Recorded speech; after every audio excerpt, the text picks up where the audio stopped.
আসসালামু আলাইকুম। আগামীকাল 12 ফেব্রুয়ারি বাংলাদেশের জাতীয় নির্বাচন অনুষ্ঠিত হতে যাবে।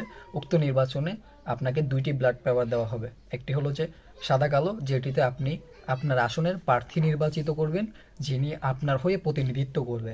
আর দ্বিতীয়টি দেওয়া হবে, সেটি হলো যে একটি গোলাপি কালার ব্যালট পেপার, যেখানে আপনার হ্যাঁ বা না ভোট দেওয়া হবে। হ্যাঁ ভোট দেওয়া হলে আপনি যে সংস্কারগুলো অন্তর্বর্তীকালীন সরকার যেগুলো তৈরি করেছে, উক্ত সকল সংস্কারগুলো বাস্তবায়িত হবে আপনি যদি হ্যাঁ ভোটে ভোট দেন। আর যদি না ভোটে দেন, তাহলে কোনোটাই বাস্তবায়িত হবে না।